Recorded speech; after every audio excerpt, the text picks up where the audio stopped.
Okay, so a bit about me before we get going. So my name's Nick, she, and I am based in Bournemouth, so in Dorset. I started riding bikes well, I've always commuted by bike, but in 2020, my boyfriend bought me a gravel bike for my 30th birthday. And this is a picture of me at Brother in the Wild. I don't know if anyone here has gone to Brother in the Wild. They're great events. And there's one held down the road in the Purbex. My boyfriend was like, do you want to go? And I was like, yeah, sure. So this is me. We've ridden bike, like it's a camp, and then you go for a bike ride. And then there's like things to do back at camp in the evening. So as you can see, I didn't have any friends. This was just me. I was having a nice time. I love reading the paper on a Saturday, so I'm living my best life. I had a really, really good day on the Saturday, just riding with my boyfriend. And then on the Sunday, we were going to go ride bikes again, just like me and my boyfriend. But he said, Nick, there's a bunch of people riding out with the Wood Cyclery, which is a bike shop based in Lyndhurst. And he was like, I think we should ride bikes with them. And I said, are there any women there? And he said, no. And I said, you go, you have a great time. I don't want to hold anyone up. You go. And he was like, okay. So he left. And then he came back like maybe 5 minutes later and was like, Nick, everyone's really hungover. I reckon you could come and keep up with everyone because everyone's really hungover. So I was like, okay, I'm nervous, but I'll come. And I had a fantastic day riding bikes with a bunch of lads. You can see some of them here. This was us just stopping because someone had something wrong with their bike and we were foraging. And at the end of this day, I was like, I just had the best day out. I felt like I was 13 years old, riding bikes with loads of pals, and we swam and we drank beer. And at the end of that bike ride, I said to Tom, who's the owner of the Wood Cyclery, I really want to do that again, but maybe with women as well. And I was like, where can I do that? And he was like, oh, I don't know, like we don't have any women working at the shop, but maybe you should do a women's ride from the shop. And I was like, no way, I can't do that. I don't know what you're talking about. I don't know how to plan a route, fix a puncture or anything. And then he like messaged a couple times over the next 4 weeks, and I was like, no, like I can't, like I tell me when it's happening, but couldn't possibly. And then next thing I know, he puts me and 5 other women that he knows into a WhatsApp group and says that we should meet at the shop and have coffee and then go for a bike ride. So this was in October 2020. This was a picture from the first ever New Forest Off-Road Club bike ride. I was so nervous, didn't know what I was doing. And then fast forward from that, the New Forest Off-Road Club became a thing. So we are a women and non-binary led cycling community based in the New Forest. We're a registered community interest company, and hopefully a little bit of that story tells you about how, first of all, how important allyship is. Like we wouldn't exist if Tom hadn't just put 6 women that he knew in a WhatsApp group and offered us free coffee to go for a bike ride.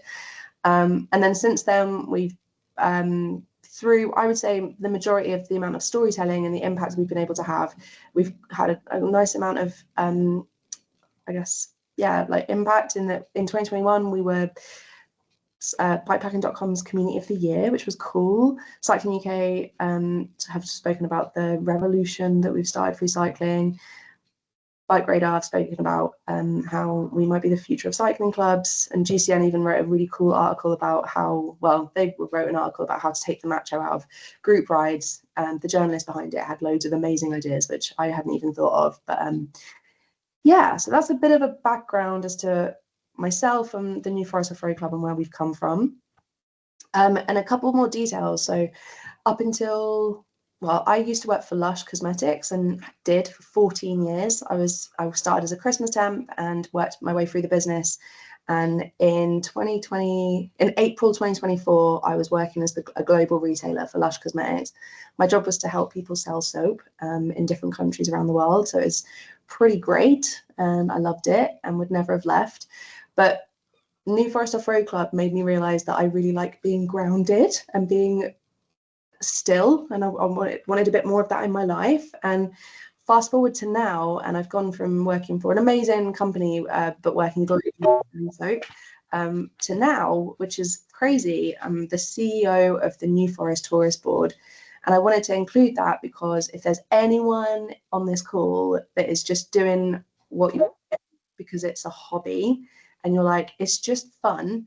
For me, it's been intrinsic, like I said, in my career, in that now my job is actually to help people make excellent lifelong memories in the forest in my role as CEO for the New Forest Tourist Board. And I would not have got that job if it wasn't for the New Forest Off-Road Club. In my interview, they wanted to hear how I'd worked with Forestry England and the National Park. Luckily, because of the New Forest Off-Road Club, I'd already been in comms with those other stakeholder groups. They wanted to know how I worked with people that might not always be super keen on cyclists. And again, through New Forest Off-Road Club, we were able to say, like, part of what we do is talking to people how you can ride off-road responsibly, being conscious of ground nesting birds.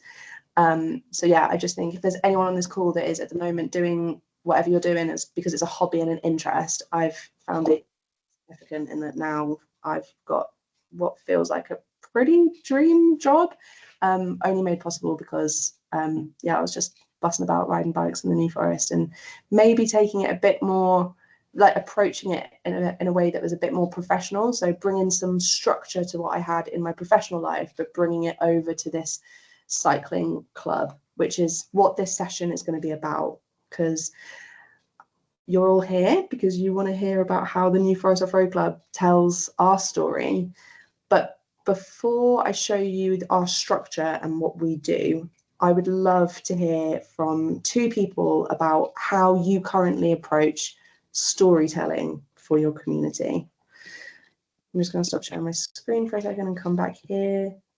So yeah, just a couple of people. What does storytelling look like? Can I ask Tim from Ride Bristol? I know of your community. Like, what does that look like for you?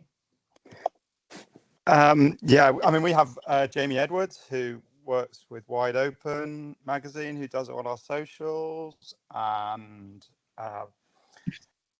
so specifically storytelling, I'm I'm not exactly sure, but I mean, I think we do the regular monthly women's ride. One's tomorrow, first Saturday of every month, and then we also do a Thursday evening ride.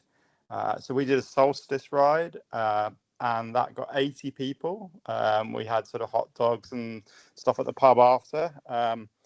So we're trying to, Ride Bristol.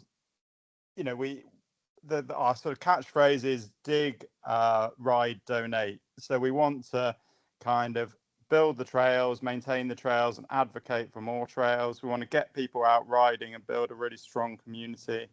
And obviously we want people's support, whether it's digging or donating money or expertise.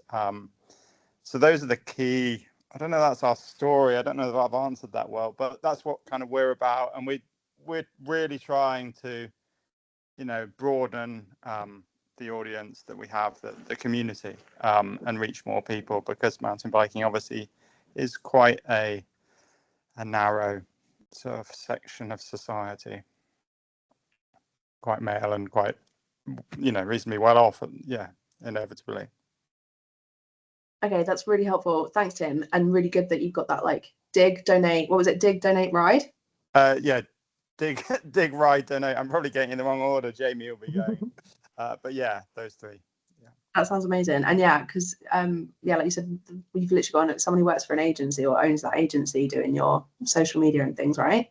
Do you have is there a structure in place? So is there something that helps serve as a compass for people that might be talking? I mean, we have visions, and we were just talking we have regular monthly meetings, and Ride Bristol has a vision, mission statement, and all of those kind of things, which I think is on our website, which probably needs the website we are currently upgrading because it's not very effective. But I think one of the things we agreed at our meeting on Monday was to have a big strategy meeting before, early December, and plan out the next year. Jamie obviously is very experienced in how to reach people, but yeah, we try to have strategic plans sort of annually and then for longer periods of time as well. Nice. Okay, all of that's excellent context. Great to hear that you're meeting so regularly as well. I think that's really good to know. New Forest Off-Road Club needs to meet more regularly from like a steering point of view. And I think just one thing to add, that we, at that strategy meeting, we're also all going to go for a meal after, and we did realize that it was really important that, you know, the steering group, you know, does things outside of just the organizing, and that we do things socially, and it's enjoyable to be part of it. You know, it's fun to be involved in it, because it is quite a lot of work as well. So yeah, we've got a rule at New Forest Rowing Club: as soon as it stops being fun, we're sacking it off. So everyone's got like that button they can press at any point. That's so helpful. I'd love to hear from one other person before I move on. Who wants to? Could I share something? Hi. Sorry, just gonna switch on my camera. Hi, I'm Ade. I'm from the Women of Color Cycling Collective. We're not big into mountain biking, I have to say, but we're starting to branch into gravel. And so yeah, so our off-road stuff is more around gravel. But in terms of storytelling, so first of all, we're a volunteer-led group. So we have no one working full time. But I as the chair, I and the new chair, so far that's centered around individual stories. So highlighting individuals who have either a particularly strong cycling history that I think might be compelling, or have had, for instance, a breakthrough year. One of our members who only learned how to cycle this year, but then entered a sportive 3 months later and shared like a very emotive comment about the experience afterwards. And I recognized immediately that that had a lot of value. And so a big part of what we do as a group is work with event organizers to arrange discounts for our members. And that's how she got to go to this event. So I went back to the organizer, said, hey, we have this great reflection. Would your PR team be interested? That ended up as an article in The Independent. I've just got her speaking slot for the weekend with BBC London Radio. So it's a really, really great, lovely personal story. And then a couple of other members. So we have a member spotlight series that runs on our Instagram every other month. And so I pick people who have a decent enough social media following that will amplify the effect of our output as well. And then, yeah, tell a story about what makes this person extraordinary as a woman cyclist. Cool. All of that sounds amazing. And it's Ade? Am I saying that right? Ade. Mm-hmm. Congratulations on your role as chair. How are you getting on? Thank you. It's been less than a year. It's great so far. Yeah, it's been great so far. Have you got when it stops being fun, I'm going to stop doing it button? So we have, like I said, we're volunteer run, so we do have the unfortunate history of like running our chairs to the point of what's it called, the not breakdown, but sorry, I forget the exact phrase anyway, burnout, excuse me. Yeah, there you go. So I'm going in eyes wide open, and trying my best to mitigate that, because I really, really want to like spend some time in this role and develop the community without reaching that point. So I guess one big way that I'm trying to mitigate that is pull in people around me, particularly on our board, that can actually support me and what I'm trying to do, so that I don't end up doing it's actually not possible or sustainable for me to do it all anyway. But yeah. Very good point. Very, very good point. Yeah. We'll talk a bit about boundaries and stuff. And I know, so Maria and Fiona both gave me the context around so this session, New Forest Rowing Club, we run online workshops. We have the first one, which is how to build a mission, values and principles, how to tell your story, and then how to build coalitions. So I know that if you're here and you've been to the other workshops, you'll already either have a mission, or you'll be thinking about what you want that to be. The how to tell your story bit can't happen unless you know what the heck you're doing and what you stand for, and that evolves, and it doesn't come out. When we just had our first ever bike ride, we were just looking to ride bikes, like that's all we cared about. But I think it really soon developed into realizing that we were creating a space that meant that a lot of people felt like they could be their really authentic selves in, even if they had cycled in other spaces previously. So this piece is going to be about how you can tell your story, but also talking about boundaries and excellent communication, both internally and externally. One last question, I'll get to my slides. Who has heard of the New Forest Off-Road Club? If you can just pop in the chat. So just like, if you're like, yeah, I know, put a yes. And if you're like, who? Put a no. So I can get a gauge. It'd be really helpful. Cool. Nice, of course. Lovely. Lovely. Okay, who? New Forest what? Yeah, for those in Kansas, I'll just do a little bit of grounding so that you're not like, what the heck? Okay. All right, so this is for you, Kit. So the New Forest is one of 14 national parks in the UK. We're this one down here, so right in the south of England. We've got Bird Outdoors with us, who are based up in Manchester, all the way up here. But yeah, so New Forest. We are the New Forest Off-Road Club, based on Tom from the Wood Cyclery, which is the bike shop I've mentioned a couple of times because the owner of it is responsible for why we exist. He was very, we're going to call it he was like, you should call it off-road and not gravel. He was like, gravel is like a new marketing term to help sell more rigid bikes. His words, not mine. He sells a lot of gravel bikes. And the inspiration, a lot of what we get inspiration from is the Rough Stuff Fellowship. So if you aren't familiar with these guys, the Rough Stuff Fellowship is, yeah, basically people that have been riding bikes off-road for a time before gravel became like a bit of a scene, if you know what I mean. Oh no, this is the old one, the new one even. Okay. This is the archive. Let's see if we can dig out some of these.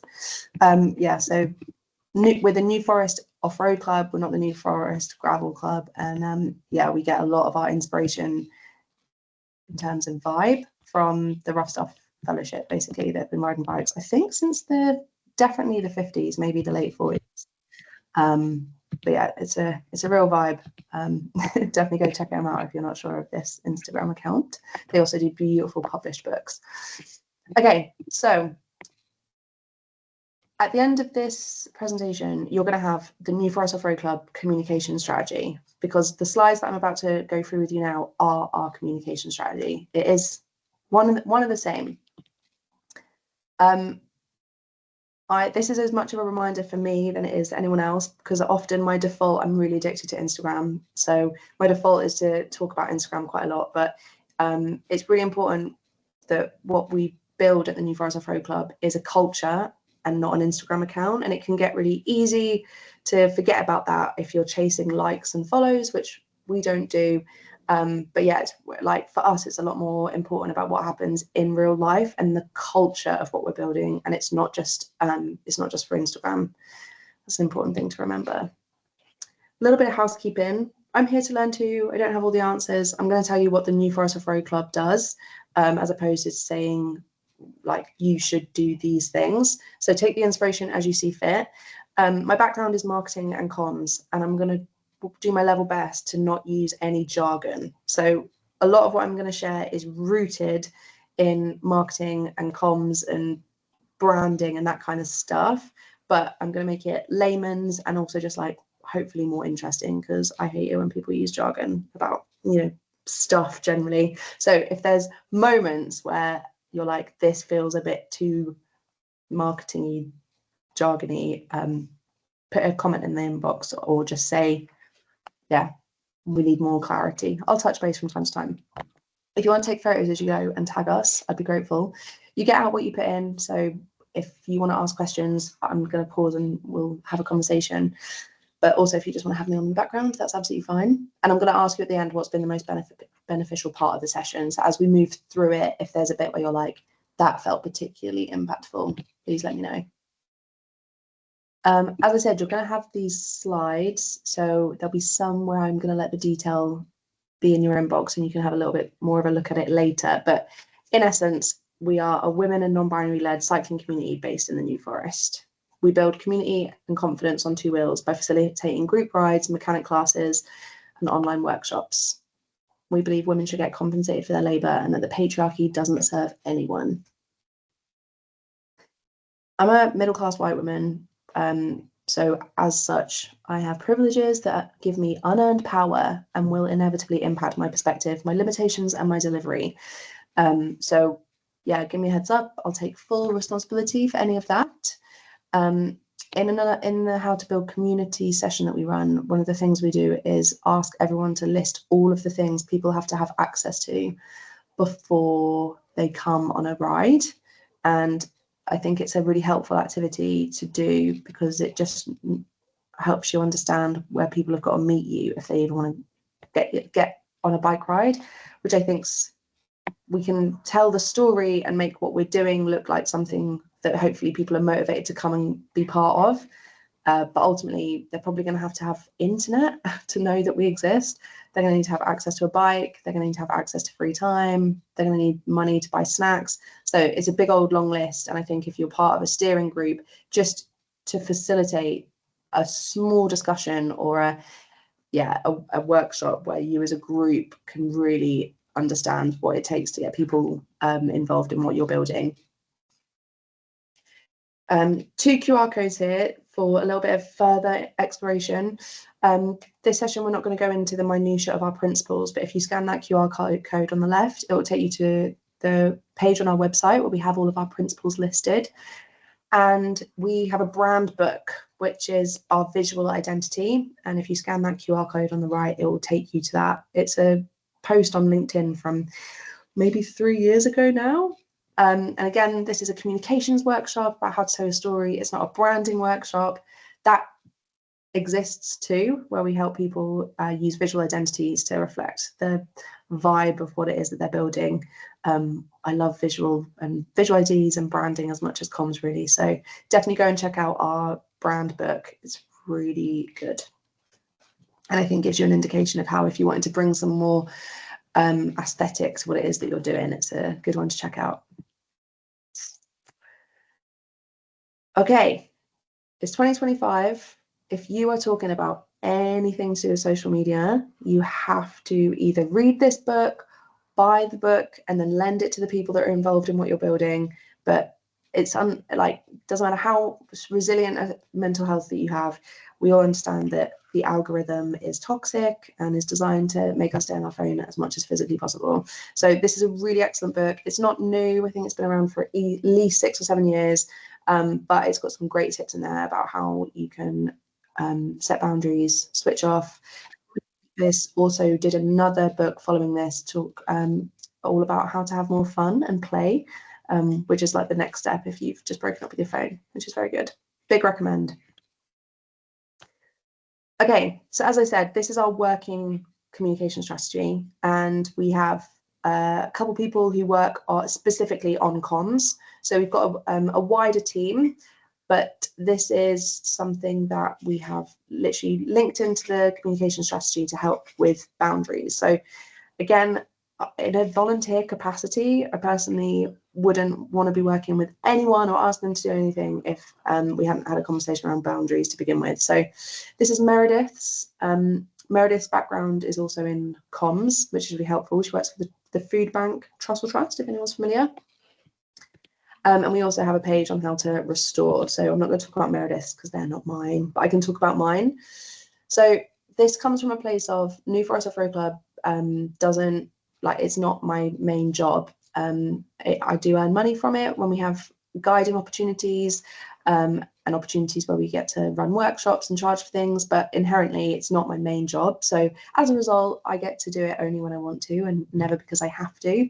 Nothing to make me not want to do something and feeling forced to do it. I do my best work when it's on my own time. And then you can see just some other examples there of what my boundaries are.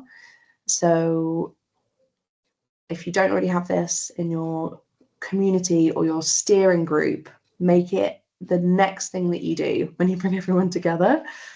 And then also make it really just explicitly clear about what you need to do if someone feels, or if you feel like you're having a bit of a wobble, you're having a bad time. So yeah, I got a list there. I could go on. I've got a list on my phone, which is massive, but this is a little bit of a a starting point. And again, I just think from that volunteer point of view, and also from what you're building, you have to build, you don't have to, building something that is going to last is really important, if you can. And that is all about taking care of the people who are involved, making it fun, like calling bullshit when it starts to not be fun, and having it really, really clearly laid out about what you do and then what you don't want to do is really important too. And I've got an example of that coming up soon as well. As we go through this, there's just going to be mantras peppered throughout. So Me For Us Afro Club really firmly believes that quality isn't king, story is. So you're talking to me, head of storytelling for Me For Us Afro Club, and not the head of brand for like a jazzy company, right, who might only want this particular aesthetic when it comes to posting photos anywhere. But for a grassroots community, never let quality be in the way of how something like a story that needs told. We're lucky in that we have lots of excellent quality photographs because we have photographers in our group, but when it comes to telling the story, just get it out there as opposed to being too precious around how it might look. This is our mission. So our mission is to increase representation in the outdoors by providing guided matriarchal experiences. Your comp strategy should just be telling and helping execute your mission. And so often, you know the expression, the tail's wagging the dog. You need to make sure that it doesn't go that way around, right? So whatever it is that you're trying to achieve, your comm strategy is the mouthpiece for that. And don't get that twisted, and often it does. I think also when people are given, if I look in my professional world as well, when someone's like full-time job is, let's say, Instagram, it becomes their world and they become really, really obsessed in driving follow accounts and engagement. And then from time to time you'll touch base and say, oh, but like, how does this move the needle on actually what it is that we're trying to do at large? And it's a good one to sense check. And again, social media helps us with that dopamine hit, right? You get really excited if you get new followers or whatever, but it's important as a culture and as a group for it to always be like, but what is it we're actually trying to do in the long run? Because having an Instagram account with like loads of followers isn't going to change the world in itself. Community isn't an Instagram following. Yeah, this is an important one for us because especially, this isn't going to be a workshop all about the toxicity of Instagram, but that conversation around how for us, we lead community grassroots bike rides, and the conversations that happen on the bike rides is the stuff for us. So whilst we sometimes might start a conversation on Instagram, for example, around how women are disproportionately expected to do work for free, the conversation that we really want to have is on bikes in real life, where we can have a nuanced conversation, which Facebook doesn't, social media doesn't always allow for that. So again, we are always focusing on the real life stuff. Yeah, so like we'd much rather be speaking to the 8 people that choose to spend a Sunday afternoon with us, talking to them about different conversations and topics that come up, as opposed to like focusing on, you know, putting our Instagram picture up and then having like, you know, 30 people kick off in the comments and engaging with them in that way. So it's an important one for us to bear in mind. I'm just going to come and touch base for a second. How are we doing over there? Any questions on any of what I've shared so far?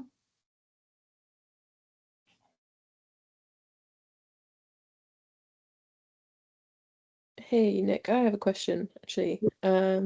Rue here from Quiz on Wheels. We've done collab rides with Nick before in New Forest.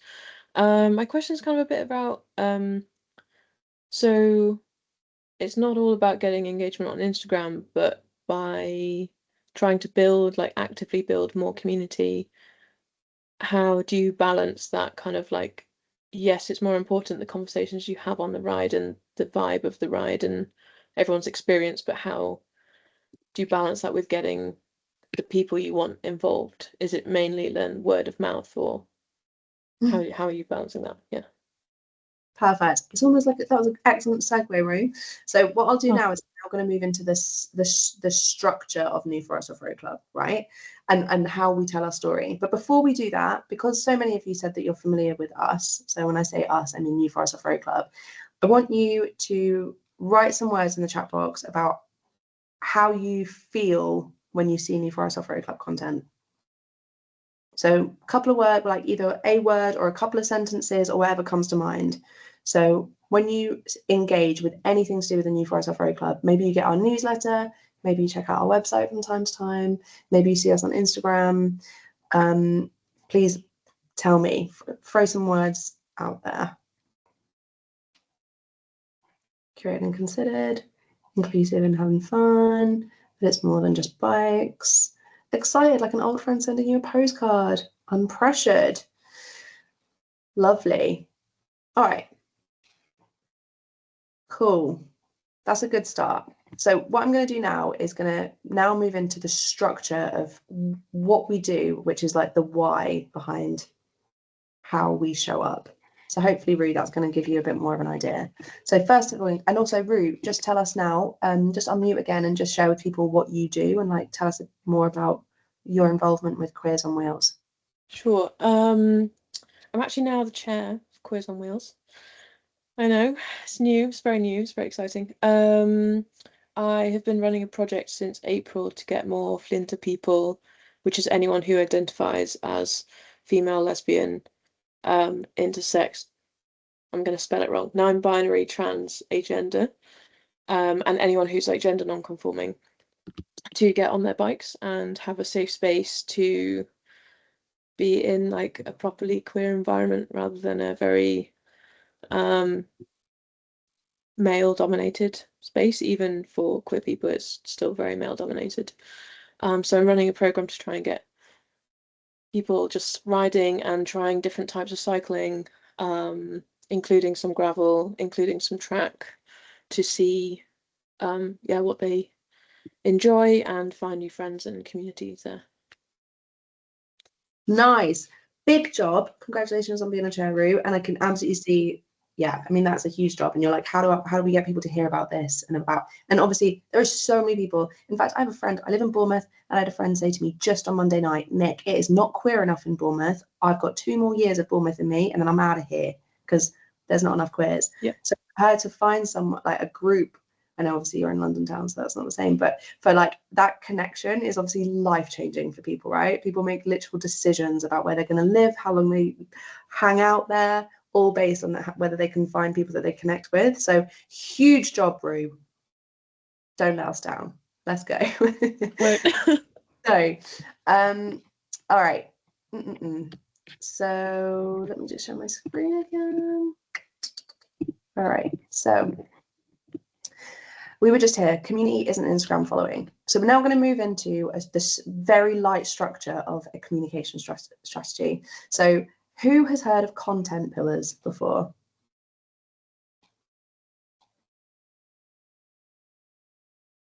Anyone heard of content pillars in any part of their job? No. Okay, a little bit, maybe I have. Cool. So the thing is, when it comes to telling your story, you're like, there is so much. There is so much to say. Which part of this do we share? And from the Women in Colour Cycling group, what you shared there is a content pillar in terms of spotlighting rider stories. That is a content pillar. Perfect. We would recommend, well, it's normal to have between like 3 to 6 content pillars. And what that allows you to do is, I imagine each one to be like an umbrella. So that is an umbrella of like, we are committed to talking about this theme of content, and we're going to do it really regularly. So you might review those content pillars regularly, and you might sack some off, or you might be really, really linked into one. But what it does is it helps you immediately be like, there's so much to say. How do we say it? And what do we say? Let's just lock in between 3 to 6 themes, and that's what we're going to do. So these are the New Forest Off-Road Club ones. Now I've shared them with you. You can like go through and see which ones are more regularly used or not. We have New Forest history. We want the New Forest we want everything that we do to be a love letter to the landscape of the New Forest. Permaculture principles. So based around how we can do more than just be sustainable, but we want to be regenerative. What does that look like? We promote events, dates, and rides. That's quite a logistical content pillar. We bust myths and we demystify. We celebrate femme, trans women, and non-binary people, and we share practical tips that get people out riding for longer and further. It's important to say that with your content pillars, maybe if you're working for, again, a company that was trying to sell things, you might sack off a content pillar if it doesn't have much engagement, potentially. You'd be like, oh, when we talk about that, not many people seem to care. Maybe we need to shift that. But for us, we don't particularly care if some of, like, let's say the New Forest history content doesn't get loads of engagement or people don't, connect with it. For us, we're going to be talking about it. It's not going away. I'm just going to zip over to our Instagram here so you can see. So we talked about like rider portraits, for example. So you can see when we do bike rides like this and we pause to make sure we take pictures of people, that's what we're doing there. New Forest history, I don't think we've posted any New Forest history for a long time. Yeah, here it is. This is something that's not biked. This is a traditional New Forest cob cottage. It's 500 years old, using traditional cob, I believe. Getting people out there for longer. This is talking about the importance of like wild camping. Celebration of femme, trans, women, non-binary people out on bikes. So, and I know I'm just showing you our Instagram here, but we also have our newsletter, which I've also got up here. This is our Squarespace newsletter, which we send out, which again, like you'll see those content pillars come up in a newsletter, and how we talk about it. With content pillars, you can have agency to design them whatever you want. From a matriarchal point of view, we would really recommend that one of your content pillars is about landscape and connecting with place. It doesn't have to be, but if we want to just make sure that we're connecting with the land and not just seeing it as something that we conquer, that like rooting of place is a good one. Rue, thinking of Queers on Wheels, what comes to mind if you're thinking, yeah, I want to like think of maybe 2 to 3 content pillars? Can you think of what you might have for Queers on Wheels?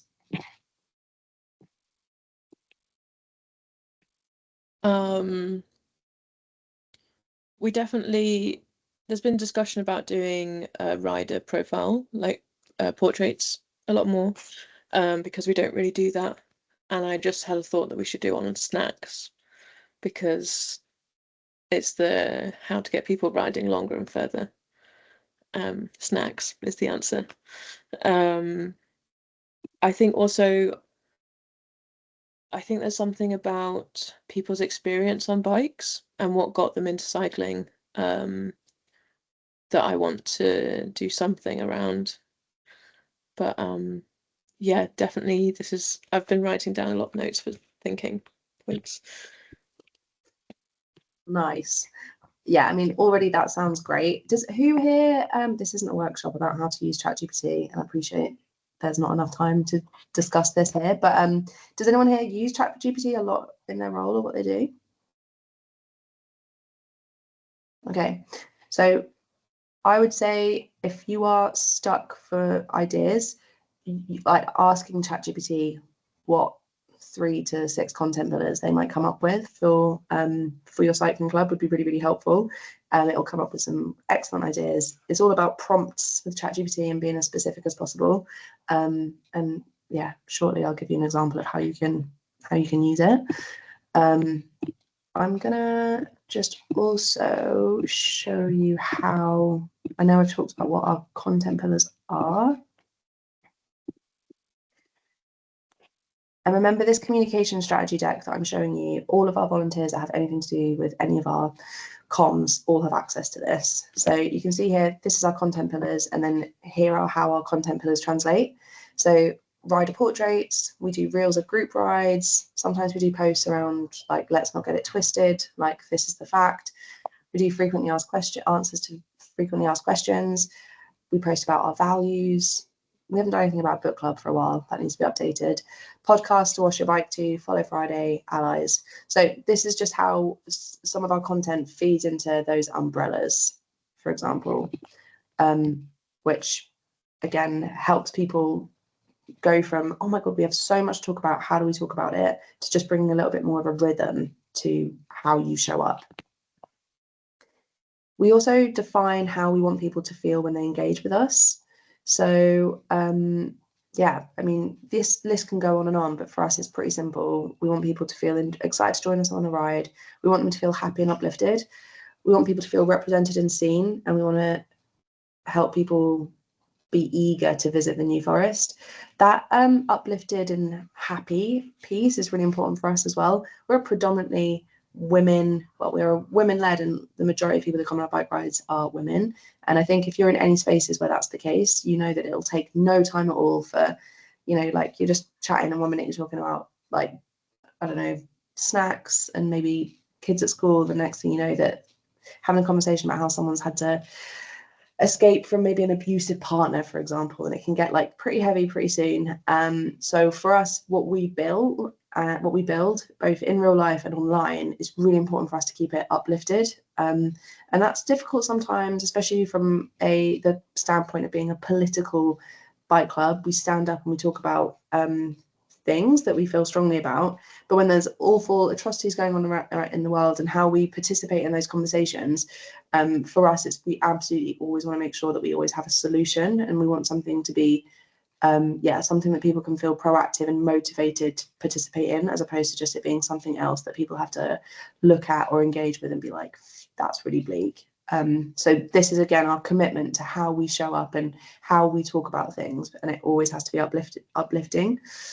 Yeah, I would really encourage you to have that locked in as well. And if you're here as a community leader, as a chair, it's a really, really fun thing to do, to bring people together and have this conversation. So everything I'm showing you here now, like a year ago, we did for our football team. So just like a real, very casual grassroots football team. And it was such a fun activity, getting people over. Just had like a really casual dinner one night. And we talked about how do we want people to come when they first come to their first gate or like first practice. And it's a really nice written contract then as to like, this is how people should be left feeling engaging with us, whether it's through our content or physically in our space. And it's a nice way to go about things. This is our commitment to our tone of voice. Again, this might start feeling a bit like markety, but tone of voice is really important. It's how you get your essence and your personality across to the people that are joining you on bike rides. This is how the New Forest Off-Road Club writes. So we write it as we say it. Whenever I do this, I always think it must really annoy some people because it's, you know, the grammar isn't great. But yeah, this is what we do intentionally. And I think I linked to this at the very back of this deck, but is it Monzo? I'm pretty sure Monzo has an open source tone of voice doc, where you can see just how, again, like a company literally has guidelines as to how they use a tone of voice to make sure that whenever people engage with them, it feels very Monzo. It's very good. So again, more of like a marketing-y piece to the communication strategy here, but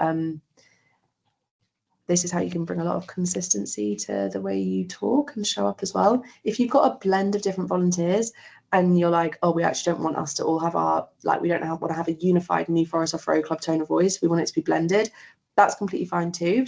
But just write that down in your communication strategy to say, when people are writing on behalf of Queers on Wheels, you want them to be writing in their full self. So I would just say, you know, like before you write a caption, you can be like, hey, Rue here, chair of Queers on Wheels, and then start the caption. So every time you're writing about something, you're introducing yourself first. These are some of our search terms. We've got a website. Occasionally we do things that we sell, like workshops, mechanic workshop weekends and things like this. So this is just where we write down the specific search terms that we want to be optimizing. And I'm now about to go into the why we are on different platforms, which is going to be a little bit more minutiae. So I'm just going to come back over here, touch base and see if there are any questions about any of that, or has anyone been sitting there thinking this isn't going to work for us because? I had a quick question. Hannah, Bird Outdoors. Hi. When you originally came up with all that, is that something that you took to your sort of, well, who came up with it? Did you do it as just you? Did you select like a group of people yourself that you wanted to contribute, or did you put it out to the community and say, who wants to contribute to this? This is what we're doing. Like, how did you decide on that? Great question. So I very much built the New Forest Off Road Club communication strategy. I love it. Like, it was like, yeah, I think because it was part of what I had to do at Lush for like different shops. I was like, oh yeah, perfect, like rinse and repeat, but like for a bike club, fun, quite different. So it wasn't a collaborative approach for me at all. And I will say, for transparency, now I'm stepping back from doing a lot of the day-to-day New Forest Off Road Club thing. Like, I was just on holiday for 3 weeks, and we've got a comms team on WhatsApp as part of our community. So I was like, we have literally got thousands of images. Whilst I'm away on holiday, I just want someone to be posting images and be writing captions. And it was a testament to how not supported the team felt, in that they were all too nervous to do it. So Yeah. Full transparency, they were just like, nah, like, you've got such a specific tone of voice, or like, how'd you do it? So I think that was quite, yeah, I'll be honest, like, that it not being particularly collaborative has then been like, well, I've got the people here. And I'm talking about, we've got a group of 7 people who have got links, who have got access to our Eventbrite, our website. So in terms of when we put a ride live, and unlike Bird Outdoors, we just do rides, right? You're doing climbing, walking, you're doing all of that.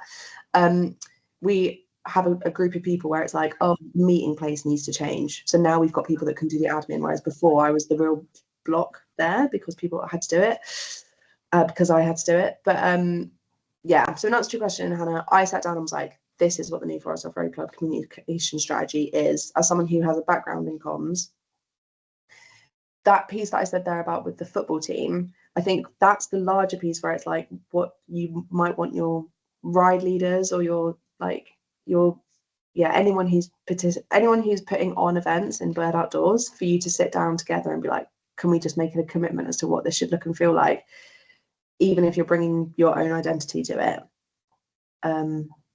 Yeah, so short answer, I designed the New Forest Off Road Club communication strategy. It wasn't collaborative. The downside of that is that now, when I'm really just trying to be like, guys, I'm really trying to step back from this, people are like, oh, it's this real precious thing. But also, I think if you've got a really clear idea for how something should look and feel, I really do think sometimes the best committee is a committee of one, big time.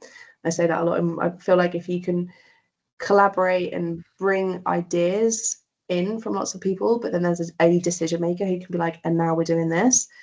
I run these workshops, and sometimes communities are like, oh, we have so many people with ideas, and like, there's a lot of chatting. So I think personally it's really helpful, which is why you have chairs as well, right? To just be like, cool, I've fostered feedback from everybody and I've listened, and now the decision and the direction is going to be this. And I'd say, because you cut you in half and you bleed Bird Outdoors, Hannah, a lot of what that communication strategy would be would honestly be writing down what's already in your head and what people would already know Bird Outdoors to be. Mm-hmm. Yeah. Does that help? What are you thinking? Yeah, I guess it's just like that balance, isn't it, between this is a community, like, obviously it's a community, am I just kind of bulldozing through and just putting what I want to do to everyone? But yeah, like you say, you can't have everyone involved in every decision, otherwise you'd never get anywhere, which is maybe where we're at the minute. And I think building a framework so that people can still have agency over it, right? Because even like your communication strategy could literally be like, when you're writing on behalf of Bird Outdoors, this is the format, and then leave people to do it. So they can still just have the strategy can be really loose, or the strategy can be really intense and structured. But yeah, is from a comms point of view, how many different voices would you say there are in Bird Outdoors? I think I'm kind of trying to implement what you just said there, is like, you know, especially with our newsletter, we've got a lot, pretty much all the Instagram stuff is me anyway, but now we've got Jade, who you've met, doing the newsletter. So I've gone for the approach that you said. So she says like, hi, it's Jade. So if it is going to be a slightly different tone of voice, then it's made clear that it's not me, because I think then that can be a bit confusing. Yeah, and I think that helps people know like that community side of things. It depends. There's so many different reasons to why things exist, but obviously Bird Outdoors, so like it is community, that is what it is. But for someone to be making the decision making and to make it happen doesn't make it any less so. And I think just typically as women, we're always like sometimes inclined to be like, oh, this has to be like a group decision, and actually that assertiveness of like, cool, but I would know in my gut what's right to do in this moment. I would say like into that if you can. Yeah, no, that's, yeah, thank you, helpful. Any other questions before we move on to the next bit? Anyone pondering anything? Oh, are there any legal liability requirements for getting people to lead rides for you? Great question, Anna. Conscious that this may be a bit off topic, so I'm not going to go into as much detail here as I would normally, but we lead free social group rides, and it's imperative we describe them as that. So New Forest Off-Road Club is a community interest company, and we registered as a community interest company so that we can have a bank account, raise money, and then reinvest in the people that lead our free social rides, and we get them qualifications like outdoor first aid training and guiding qualifications. If you're guiding, rides have to look very different. We take things like emergency contact numbers, all of those things. In a social capacity, we just say to people, we're meeting at this point, we're meeting at this place at this time. If you want to come, great. And there is a constant dialogue internally in the New Forest Off-Road Club about what is responsible and what's not, because there's an argument to say once you've got the qualifications of being a ride leader, it doesn't matter that it's social. It's good practice to have an understanding of if someone has any medical conditions on the ride. So it's not, I think basically this is, I can imagine there's probably a fierce online workshop that covers something like this, because it's quite a nuanced conversation. Is that right, Maria? And then we'll come to you, Tim. We have got the Fierce Toolkit where we do talk about some of this. So yeah, I'll put a link to it in the chat in a moment. Yeah, I was just going to add that we're very careful with our rides that we don't say we're leading the rides. So we don't actually use the term leading. Some of us are trained as ride leaders, but actually to lead, as you said, to lead a ride properly, you have to do all the M checks on the bike, register people, and it would just make the whole thing a nightmare for people attending. You wouldn't leave for sort of half an hour checking everyone in. So yeah, we're there to sort of support and host, but we avoid the word leading. That's so helpful. Thanks, Tim. And yeah, definitely, if people haven't already downloaded the Fierce Toolkit, make sure you do. It's excellent just there. I paused because I asked, I said, we're now going to go into a bit of minutia. So I'm going to try and make this as interesting as possible. But is there anyone who on this call is like, we talk about our community on lots of different platforms and it's overwhelming? Is anyone like, oh my God, we're on Facebook, we're on WhatsApp, we have a newsletter, we have a website, we're on Instagram? Because there's a lot there, right, already?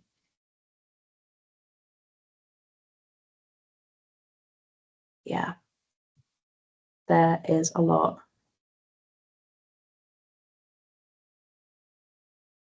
I have a lot of channels of communication. That's Newtown Park, right? David saying that. Yeah. Okay, so with that in mind, and also big headline here is that communication strategy, like the way we just want to be riding bikes, really, as much as I was really buzzed to sit down and like design it because it was fun and part of what I have to do for a living, really I just want to be riding my bike. Right now my local bike shop is doing a pizza run, and as much as I love this, obviously I'm like, I could be riding bikes and going to have pizza. So everyone just wants us to be riding their bikes, right? So if you're going to be doing anything, you have to have the clear why. Why are you doing it? And I think, again, especially if you're sat here as a volunteer and you're like, I don't get paid, I'm doing this for the love. I need to have an understanding of why. And it's so often that people don't have that why worked out. So then when you're like, so what's your newsletter doing? And why is that different to what your WhatsApp is doing or whatever? So the next few slides of our communication strategy are just the explicit why we show up on what platform. And I would encourage you, again, that this is, you can take the New Forest Off-Road Club Google Slides, literally make a copy of the deck, put the title of your community in, and then just work your way through making your own version of what we have. And I'll just show you a couple of the slides for this, for the purpose now, so you can see the kind of gist. Okay, for example, why is the New Forest Off-Road Club on Instagram? This is the why. Every platform has its own features as well. So we put a bit of detail as to how we use Reels, like the music, for example, that we use on our Instagram. So we just kind of put that, we just put it all locked in. I do think this is helpful as well. Like, someone who does a lot of Instagram for us is always like struggling to find, they always just like, their default is always just like classic, just like like bands normally. So we made a playlist of just all women and people of color songs that they can use for reels and stuff. And again, it's like who we follow on our Instagram account is very curated. Why have we got Facebook? So again, like this is the why we have it. Took me a long time to be convinced as to why we should have Facebook, but here we are, it happened. This is something we say at the top of our rides. And we don't apologize for it. And I'll be honest and say sometimes people come on our bike rides and we might not see them again, and it might be if they feel like it feels a bit intrusive. Someone once said to me, oh, I'm just sick of being perceived. Because we will very much take pictures of riders. Well, if people say they don't want to have a rider portrait, we don't force them or anything, but we literally set up our bike rides to make sure that we can get imagery, which is how people know that we exist, and we signpost this right at the top of the ride. We're on LinkedIn, which I know might feel a bit weird again for a bike club, but we're really proud of being on LinkedIn. It also allows our ride leaders and anyone who volunteers with the New Forest Off-Road Club to pop it on their LinkedIn. And like I said, the job that I'm in now, I honestly wouldn't have got that job if I wasn't involved in the New Forest Off-Road Club. So New Forest Off-Road Club has a LinkedIn, and I'm just going to pop it up so you can see it. People can connect with it, follow it if you want. And let me get rid of this one. So yeah, this is the New Forest Off-Road Club's LinkedIn account, which I would definitely recommend you looking at for your community if you want to. We just put different updates on there, but you can see, for example, people that say that they are involved in the New Forest Off-Road Club. And we want people, especially because people are giving their time for free, the very least we can do is help build out people's CVs. And although they haven't listed it here, we've got, so Lauren McIntosh is one of our ride leaders. She now works for Backroads as a guide, and her involvement in the New Forest Off-Road Club was really intrinsic in that job interview. Grace Compton, who's another one of our ride leaders, she was able to mention her involvement with the New Forest Off-Road Club in a job application, which again helped serve her in lots of different ways. So I do think having a LinkedIn account, I mean, this isn't a workshop on LinkedIn. I would love for it to be, and maybe one day. But I definitely think, as I said, if people are involved in your community and they're donating their time for free, definitely at least making it so that they can advocate for their involvement and the impact that they're having. And LinkedIn makes a great place for that. Big fan, would love to do a LinkedIn workshop if anyone's interested. We have a Spotify playlist, and that's the why behind that. Oh, I need to update this, because historically we only had a WhatsApp group, and I feel strongly about there being a small amount of people in WhatsApp groups for them to be a safe space. But inspired by Bird Outdoors, so that's Hannah who's on the call as well, we recently started a community. So that community now has groups within it, and it all exists in a WhatsApp. It took me, like close to 5 years to be convinced, but there we are now. So the New Forest Off-Road Club has a WhatsApp community, and then we have groups for things like mechanics, the communications channel, people involved in that, the directors have a group within that, and we found it to be very helpful. I am still low-key worried. I just think with WhatsApp groups, you can't hide your number, so people being in a big old WhatsApp group and then getting privately messaged by people in the WhatsApp group happens too often. So we haven't made our WhatsApp community like public or mentioned anywhere. It's very much like you know about it if you've been told about it and invited in. I think it's important from like a security point of view, a consideration. Maybe not for everyone, but like our space is mixed. But yeah, I mean, just the other day, I'm in a WhatsApp community which is mixed for our local bike shop, and 2 unsolicited messages from men that just because they have your number, which isn't someone that you necessarily give your number to. But yeah, just think it's an interesting one. And if you do have I was speaking to someone who runs a running club locally, and we were just swapping stories that looked a lot like that. And it sounded like they had a similar situation, and then they had to post the fact, write a policy as to what that looks like and etiquette. So I think that's just something that should be on your mind too. And these are some notes that we have that help steer how we show up visually and why. So you can see here just little things here like some real basic ones, like you're not supposed to touch animals in the New Forest. So we don't have any photos of people petting animals, although that's not true. We posted a couple accidentally and then realised that we shouldn't have. We don't run competitions. We don't post. We never celebrate like International X Day because we don't have a full-time social media team. And for us, the stuff that we want to talk about, we talk about it because it's important all year round, as opposed to just waiting for International X Day. So you can see a little bit of that. And with your with these guidelines, which you're going to build for your community, if they don't already exist, what's really great about this is that if there's a blip, you don't have to sweat it. You can just be like, no worries, let's just slam that in the notes part of the communication strategy so it doesn't happen again. So I think it just really, again, like takes the emotions out of like, oh my God, did you see what so-and-so posted? And you're just like, we don't have to overthink it. Social media is just like a hamster wheel. It keeps you really busy, disappears really quickly. So I think just having a solid space for examples of when you're like, sure, going forward, we're going to do X, Y, or Z.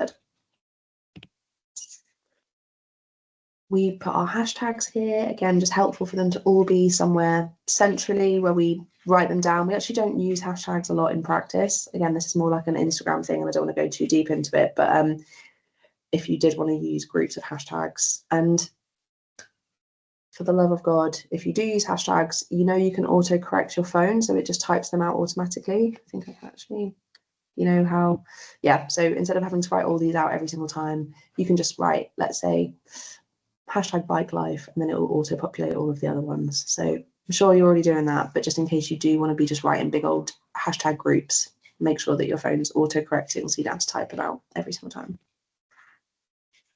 We put emojis here. So we've got some consistency in our emojis. And then this is another really important slide, probably would be better next to the boundaries and how to restore. But this is, again, where you can be explicit. If you're here as a chair or as a community leader, be explicit about what you do and what you don't want to do. And it's as simple as that. So I need to make my what Nick doesn't do a bit longer. But yeah, I mean, obviously, like, don't want to be note taking. Please, no one asked me to take notes. But I'm also explicit about what I do. And again, it's like a nice induction tool for people. Yeah, simple, important. And I think, again, it takes that emotion out of sometimes if like you're being asked to do something, or maybe you have said just doing something and you never ever want to do it again. And you're like, God, no, I don't want to do this. So you can just put it on your what Hannah doesn't do list. All right, I'm just going to come back here and touch base again. So we've just covered quite a bit there about like the why, so why you're using the platforms and having clarity around that. We didn't, there's some we've missed out there, like the New Forest Safari Club has a website, for example, but has anything come up for anyone about any of that stuff, whether it's about hashtags or what platforms you use and why?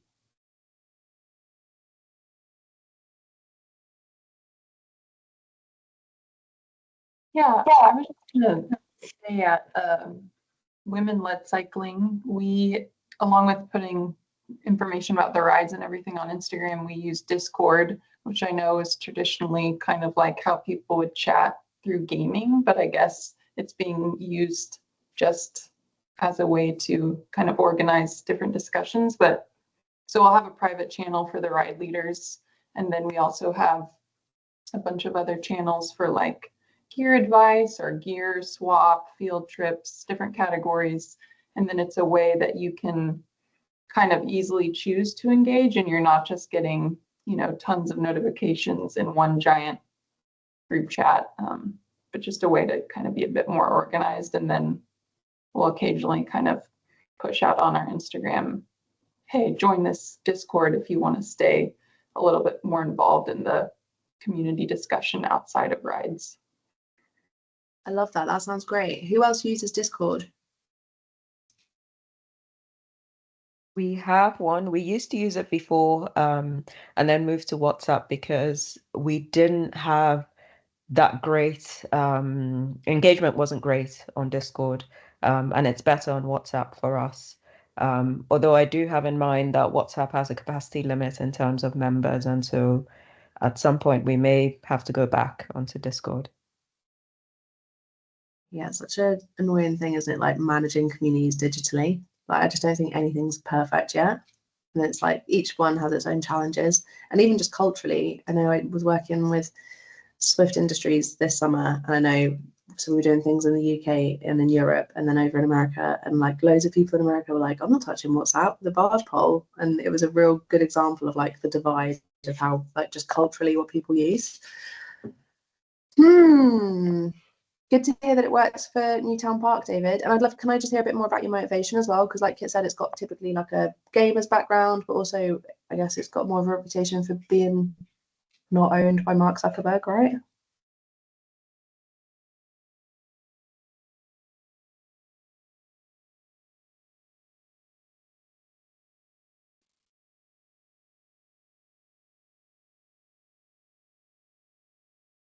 Dave, you're unmuted, but we can't hear you. I don't know if you're trying to speak.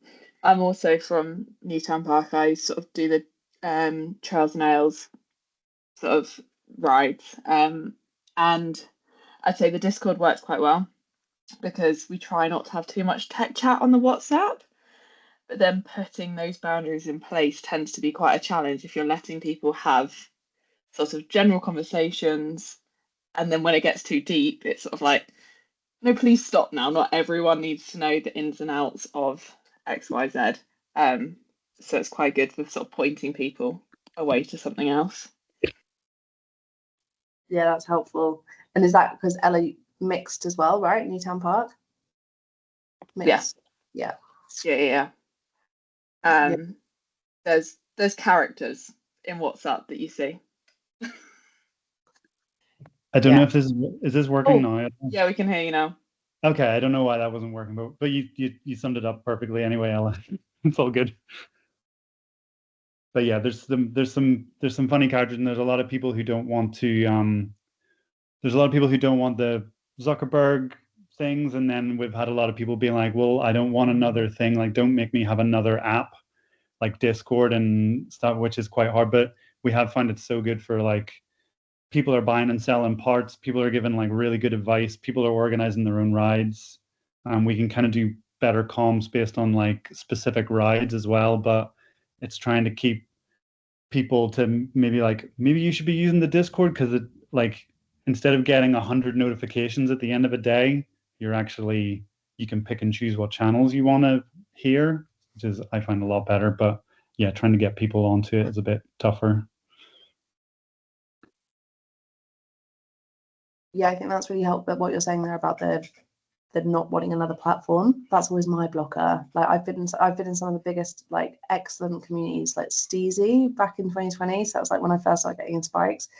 Was it a Discord? There's definitely, yeah, but I mean, like I don't have Discord on my phone now. I've got no idea what any of that stuff is. So it's just that perpetual like, what is the fix? And we're really like anti Mark Zuckerberg at New Forest Ferry Club. Like we are, but at the same time engaging with their platforms. Like that's how we drive a lot of people to our email newsletter, because we say, again, and not just from a Mark Zuckerberg point of view, but just social media, understanding the toxicity of the cycle of it. So we just say the newsletter is the most like slow and engaged, guaranteed way. Nothing ever goes on our Instagram from a news point of view that it hasn't been on the newsletter first. But yeah, it's tough. those tech bros, eh? And like, what is the ultimate fix? I think. I know, but Rue, what does Queers on Wheels use? Because you guys use, is it Halo? Yeah, so we have Halo which is all of our event organizing. So it has like the sort of, each event has its own like page, a bit like Eventbrite, but there's also within that there's also group chats that you can join. So we have like, yeah, bike kits and ad hoc rides. We have a Flinter chat now, and like you can join whichever ones you want, but there also is no way to stop someone joining a specific chat. There's no kind of like private chat sort of situation, and then there's the sort of individual direct message. You could message anyone in the community, but it is like a private area for members, so you have to be a member of the community, but it is free. It's pretty good, and you can do payments through Halo as well if you want to. If we do paid trips sometimes, so you can do payments through it. They do take a small fee, but like similar to Eventbrite. And I'm trying to think what else there is there. It's quite good because you got all your content, like all pictures and stuff, is automatically saved to like a group album. Doing new events, you just go back into the photo reel, and you can find something that's like, ah, yeah, this is the right vibe for this ride, or we're doing a roadside repairs workshop, and there's a load of pictures of people who are having punctures on the side of the road being fixed, and that's kind of good.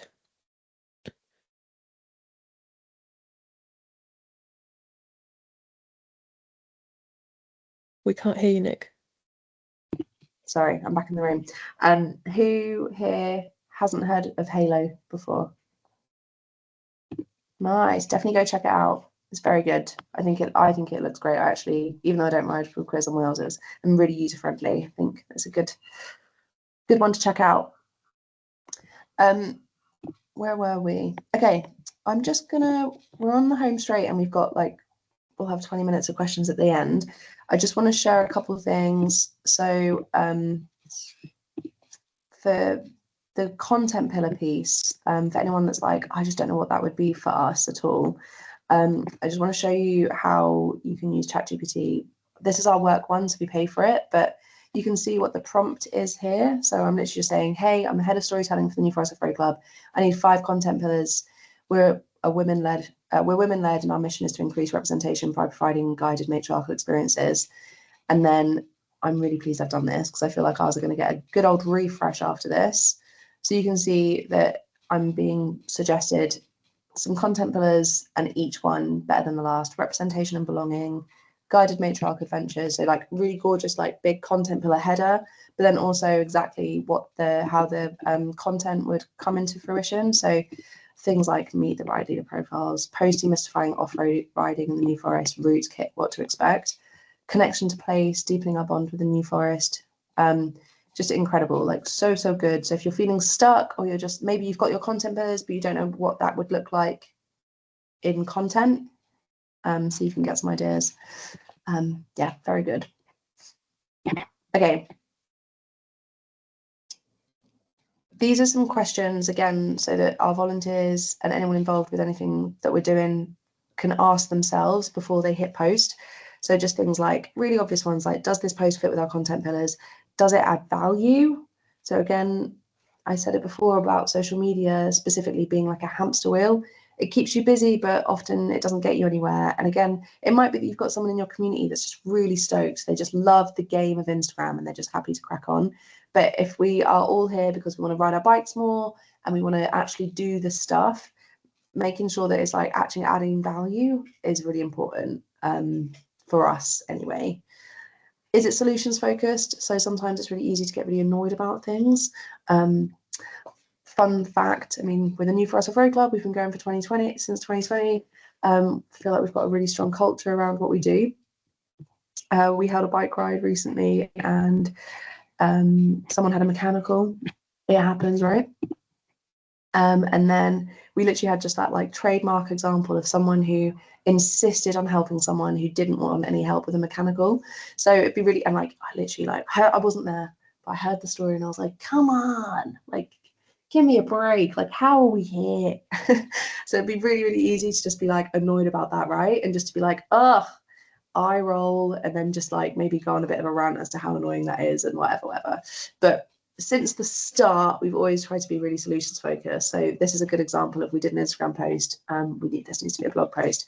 But yeah, so just talking about a little bit of an etiquette. So first of all, what you should do if you see someone that has a mechanical, and then also, again, we're asking ChatGPT about like why it might be that a man might insist on helping a woman even though she said no.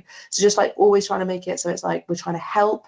And we've done posts previously around like we've been on a bike ride before and someone's talked about like, you know, just really bleak things when it comes to abuse in a relationship. So again, instead of like just thinking, okay, so like we know we have this mixed gender community, how can we share information that calls people in, makes them be like, oh yeah, maybe that is something I'm going to think about next time.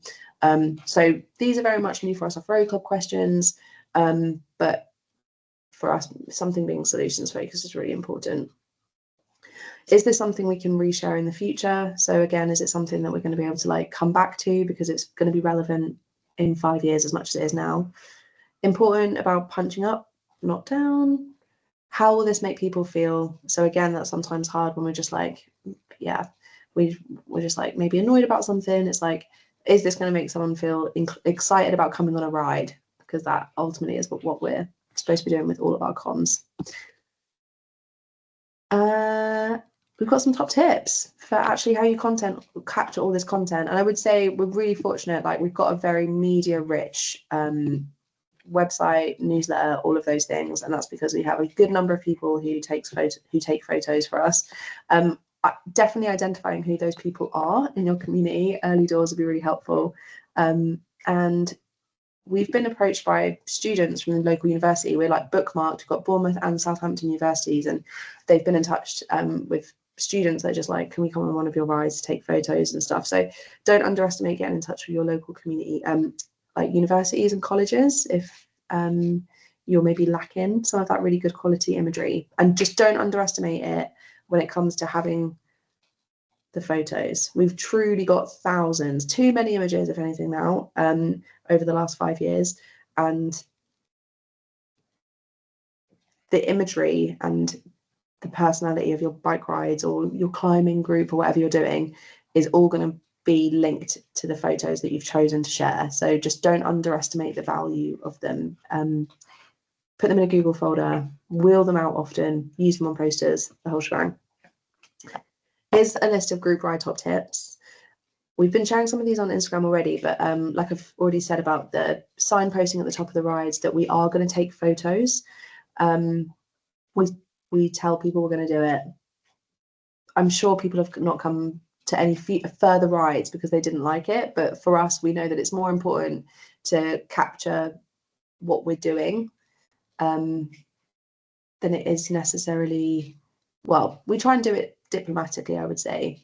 No one's ever physically told us that that's why they might not join us back for a ride, but and we try and do it discreetly, especially with like video and things like that. But sharing our story and taking pictures of people on bikes and the different blend of bikes has been intrinsic to getting as many people out there as possible. So we know it's kind of like a snowball effect. Take pictures. Can I ask a question in relation to that? Sorry if that's.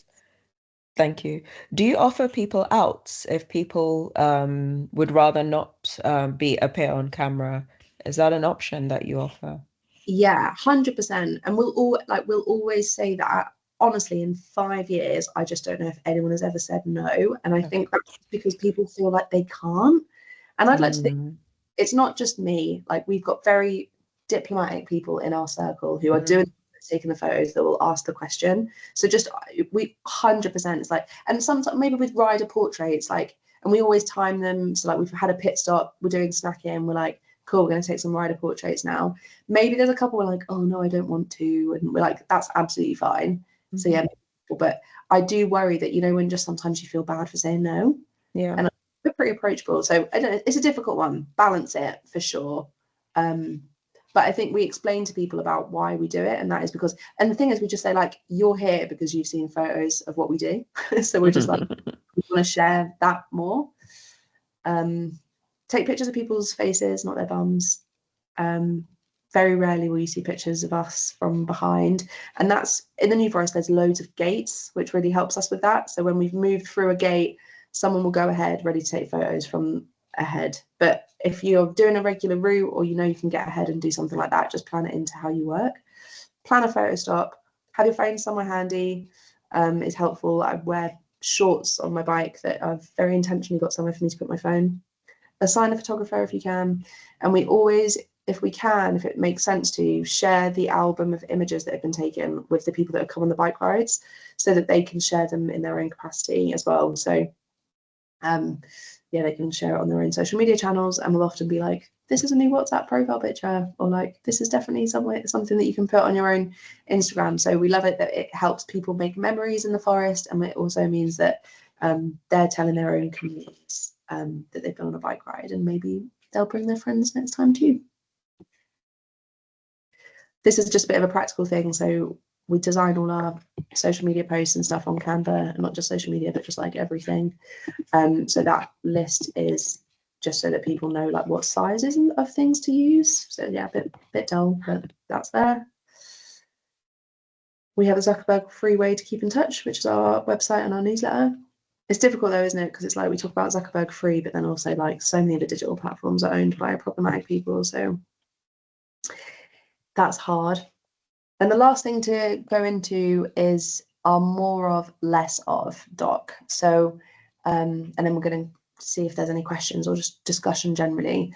But we have a more of and less of. And just like how that notes part of our communication strategy is where we put things when maybe something's gone a bit awry and we're like, we don't need to sweat it. Let's just put that on the note stuff so that next time it happens, we can, well, hopefully there won't be a next time it happens because it's on the notes bit.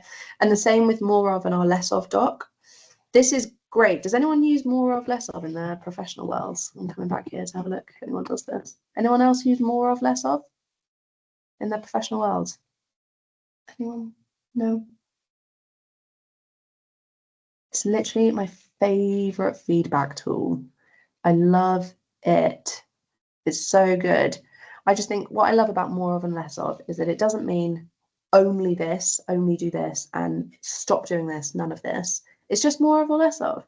And I love it, like even at work. So at Go New Forest, which is the tourist board for the New Forest, like just quarterly, we literally have like a review, literally it's on the wall and it's posted. It's like, what do we want to do more of this quarter? What do we want to do less of? I just think it's so simple. And yeah, it's literally on the more of, less of doc. Super simple, big fan. And I know there's lots of different ways you can gather feedback from people, but this is how we do it. Okay, so I'm going to go back to this. I actually made one of these for Instagram recently. So where is it? Yeah, to promote this workshop, I made one and actually added a bit more to it, which is this one here. Yeah, so this was just a fun activity. So I'm going to show, this is what I did recently just to help promote this workshop. And there was, yeah, basically more recent additions. And then I'm going to go to the one that is actually in our communication strategy, which is here. This is a really good thing to do as a group as well, because you're just doing screenshots and you're adding it virtually to a Google Doc. So, and then you can discuss and talk about why. So you can see here, eating and drinking in portraits. We always want to see more of that.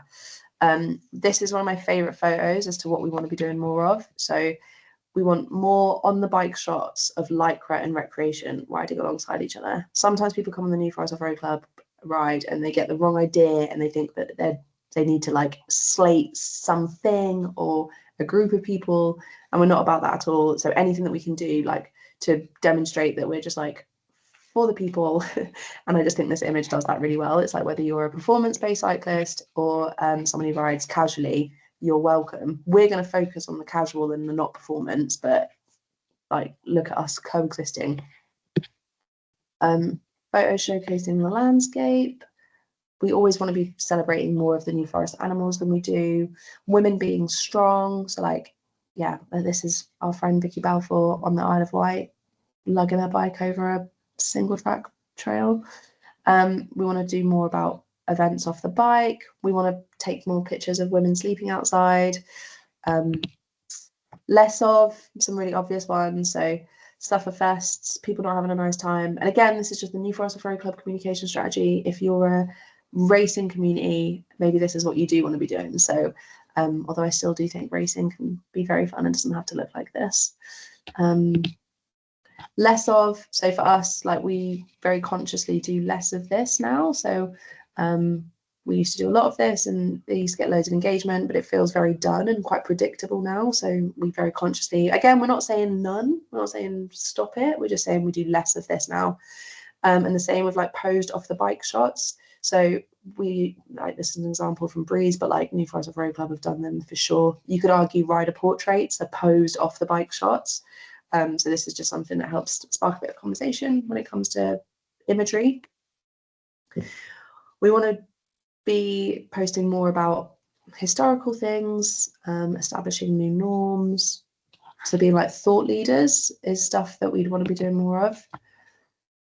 I uploaded a really grainy image, low quality image once when it was just, yeah, didn't need to.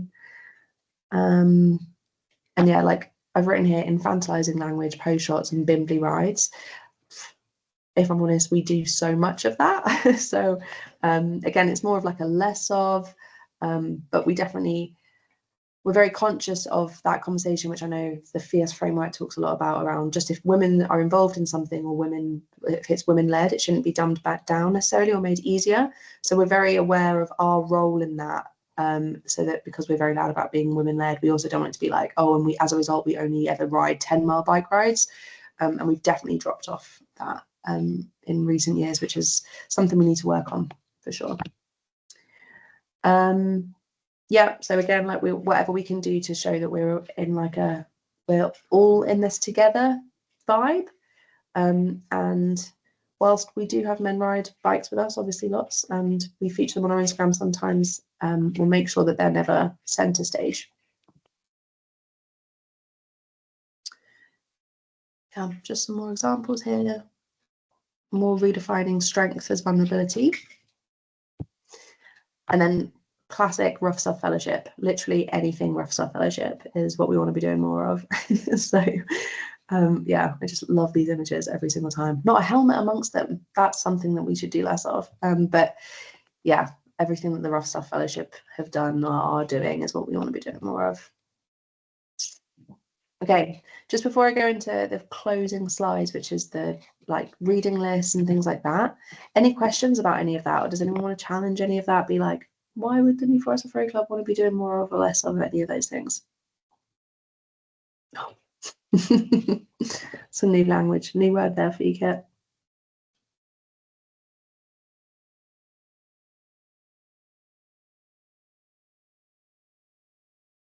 I guess the only one that popped up for me is something that I've questioned, is the underbiking thing, like promoting it as like a more of.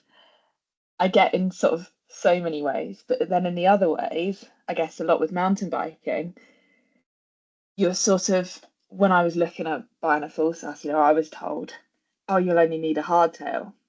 And actually normalizing, like women on full sass bikes rather than the men are on the full sass, women are on the hardtails.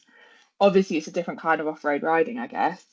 But I think that one, like, it should be careful how it's done in a mixed sort of setting, because otherwise I think that imagery can lead people to thinking, oh, that's a woman, of course she's got a bit of an average bike because she's an average cyclist and she doesn't deserve, do you know what I mean, to like, she doesn't need more because that's all she, like, that's her box. Oh my God, and so I think that's the only one that sort of stuck out to me. Yeah, and that's just like that's a massive conversation. Like, yeah, that perspective is so.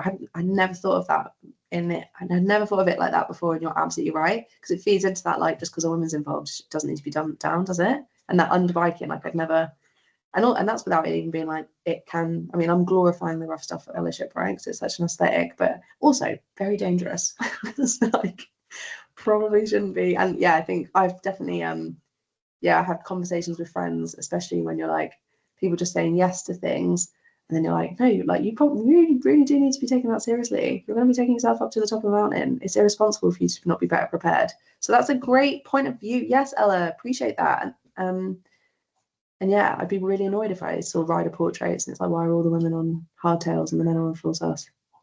Yeah, and we struggle on our like Monday night rides sometimes about being like, anyone's welcome, but you do have to have an appropriate bike to ride off road for 2 to 3 hours. And a lot of the gravel in Bristol is techy, it's roots, it's rocks. Do you know what I mean? Like you can't go on any bike, like it doesn't work. So yeah, getting that wording right has been quite challenging. So now I've gone with a bike suitable to ride off road for 2 to 3 hours so people know what they're getting into. We want to be welcoming, but we want people to be safe. Wow, yeah, that's great. And I think definitely a challenge, isn't it? I think we've in the New Forest, all of our gravel is like so. Yeah, it's yeah, it's gravel. It's real gravel. Yeah, but we still, I mean, like, you know, we have people showing off on road bikes and you're just like, oh, it's gonna be a bumpy ride and like not super comfortable or whatever. But you're absolutely right. I think it's so important, like that, like safety is cool. Like you can't mess around with that. So I think do think that's really important. And that's a genuine challenge, I guess, with all of the fierce work too. Like gravel off-road cycling tends to be, you know, it's like for a reason it's more inclusive because people don't have to have those like full sus bikes or whatever. But you're right about the challenge of then like glorifying the underbiking, and it's like, nah, like you actually need to be on the right machine. Yeah. Cool. I mean, when you guys do your more of, less of, that's gonna be a delicate one to do. But what's really good about that is like when you've got it right, you can then just slam it in the more of slide and be like, this is it. This is like how the time we talked about this is like, that's what we want to be doing more of. Something that kind of goes along with that is we try not to label any of our rides as beginner or advanced. We try to just describe what it is, what's the surface, the mileage, the elevation, and then sort of let people hopefully show up with, you know, maybe we'll make a recommendation about, hey, it's kind of, these roads are kind of rough, like make sure you, if you have a bike with larger tires, ride that, or make sure you have your flat kit. But yeah, trying not to like define things as beginner or intermediate or advanced, because everyone's going to have kind of a different threshold of what that is. Yeah, you're so right. Yes. I went to an amazing conference in April with All the Elements, and I went to a workshop where it talked about how to be more accessible for disabilities. And honestly, it was so illuminating. They were like, even wheelchair accessible is a nonsense, because they're like, what kind of wheelchair though? And someone who's in a wheelchair but is disabled from their neck down might be able to go on, like, their wheelchair accessible could be a cobbled road. It's absolutely not where like someone with that disability should be. So basically the headline was just be as descriptive as physically possible about what you plan, and then give people the agency for them to make decisions themselves, which I thought was really helpful to look at it through that lens. And again, that's a really good example of how New Forest Off-Road Club needs to be doing so much more. We've really, I think, because we like rest on our laurels now of like, we do a ride, loads of people come, perfect, that's what we're trying to do, right? But actually it's like, we don't talk about where the toilets are going to be. We don't talk about whether the toilets are going to even be like gender inclusive. We don't talk about how many snack stops they're going to be, all of those things. It's like, we need to do way more. Like we've basically just become like way too overconfident and be like, we do rides, people come, happy days. When actually it's like, no, we really want to serve the people that are so nervous to come and they maybe don't feel like they can show up in any other space. Ours looks like a possibility. So actually taking the time to be as descriptive as possible. And like you said, Kit, people have the agency to then decide if that sounds like it's something that's going to serve them. Just a quick one on that as well, Nick. I think like I love the terms and things that people use, like party pace and social pace and all that. But I think that's, again, it's one that I've personally come a cropper with, going to like a party pace or a social pace ride that I'm like, oh, your party pace is very different to mine.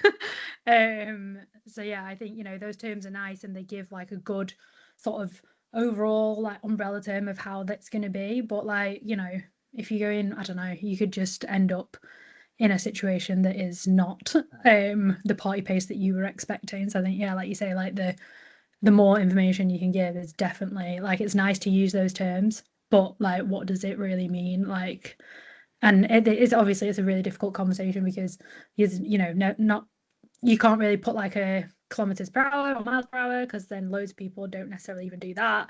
So yeah, it's just like you say, it's super nuanced. But as personally have been in a sticky situation of a not so social party pace ride.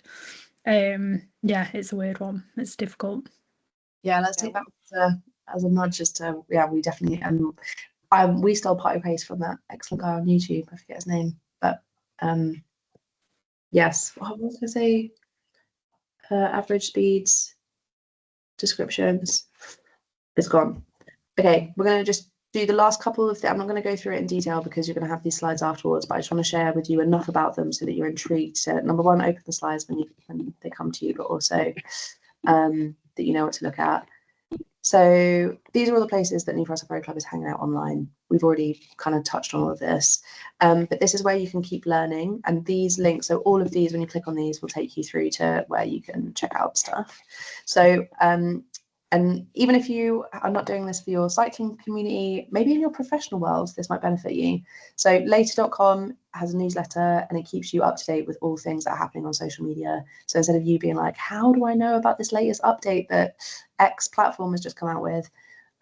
Just sign up to this newsletter and you'll get the headlines. HubSpot is a marketing like CRM company sort of thing, and they do you can do free training courses on this. This is really good. So if you just want to like start looking at like build it, if you're like, oh, content pillars, I'm interested, tell me more, go do a free course on HubSpot. All the elements to a social media guide. This is a really good baseline as well, and they use loads of community groups for examples. This is that Monzo tone of voice document that I was talking about. This is quite nerdy, but basically it shows you how Monzo, which is a bank, uses tone of voice to make it so that whenever you engage with them, you feel a certain way. It's quite nerdy, but I think it's worth checking out. Digital Boost is one of the best things that exists on the internet. If you don't already know about this, you should definitely check it out and sign up to it. It's this incredible resource where I'm just gonna basically you can either find a mentor or become a mentor, and they do online masterclasses, and it's just honestly absolutely incredible.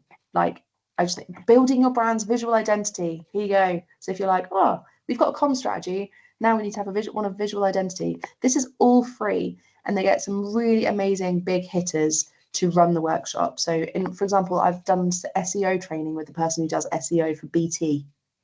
He's great, and it's all free. It's all funded by banks and stuff, I think, but it's really, really good. Big recommend. Also asked is, and that's more of an SEO type thing where, let's say you're like, in Bristol, for example, you can type this in and then it will give you the things that people are also searching for when they search for bike rides in Bristol. It might give you ideas for either social media content or blog posts, things like this. So for example, here are some.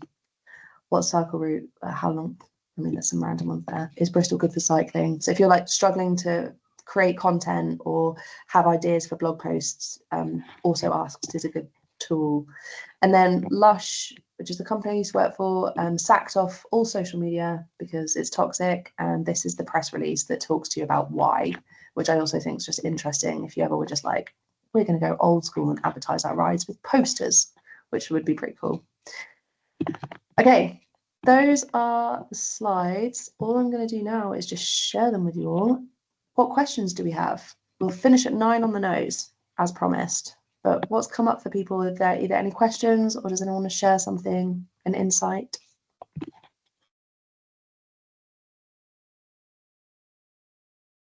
I had a question, if that's okay, about like doing social media but making it sustainable for you, because there's 3 of us that run Loop Bikepacking, and I think I often find it like I kind of resent making the social media stuff sometimes. I'm like, I want to talk about it, but I just want to be riding my bike really, and it becomes a bit of a chore sometimes. Like, do you have any tips for how to make it fun or reinvigorate that a little bit?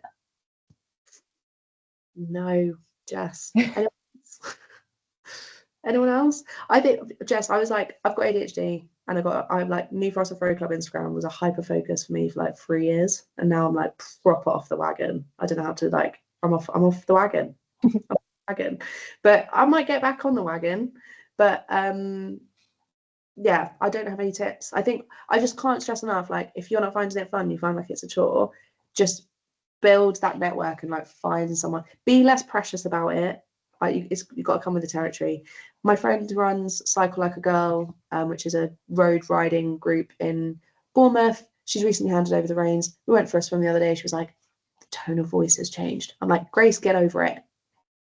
You're not involved. You don't want to be doing it. So like, just be less precious about it and see if you can. And the same, you know, like Jess, you can see the posts recently, like when I was on holiday on my 3-week gorgeous holiday, and Sue, who was a 63-year-old amazing badass ride leader, was doing our captions, and like they're incredible. Each one is a blog post. It's so different to how I'd have written them. The tone of voice is completely different.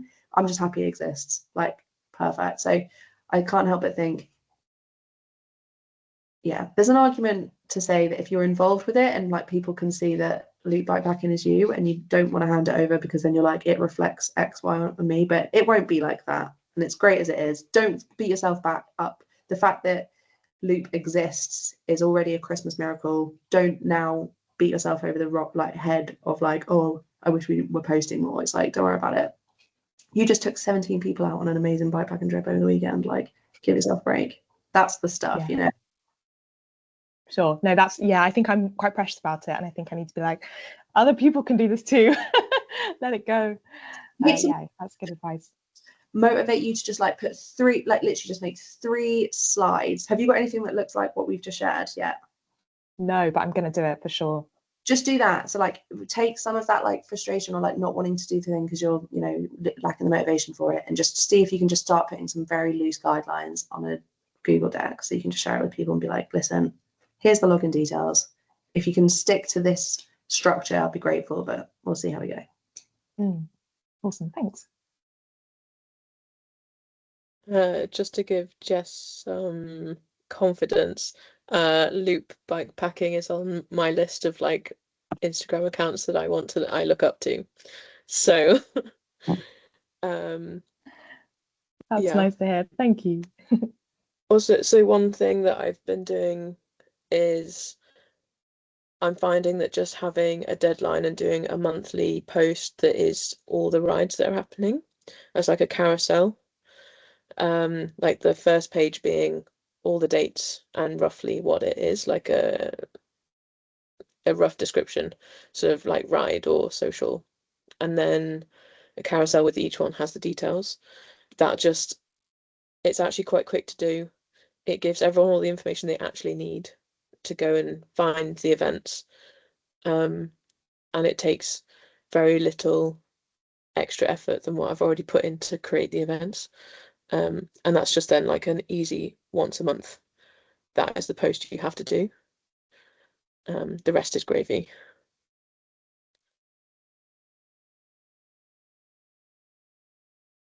Nick, you're muted. I said thanks, Rue. And yeah, make sure Loop Bikepacking's Instagram's in the chat. What else? Any other thoughts? Any other highlights or any other contributions like Ella shared as well, where you're just like, I'm very much here to learn too. And I think because we're very much, like I said, we've got very confident in what we've done. We're literally October will be our like 5th year of existing. So we've kind of got complacent. So if anyone also wants to gently highlight maybe a flaw in any that I've shared, it would be helpful. More of a sort of general question discussion point. I guess with our Trails and Earls rides, we get 50, 60 people on a Monday. It's big. We're constantly trying to look at ways to get more women involved. We've done sort of a women's series. And I'd say for off-road, the ratio doesn't appear to be bad.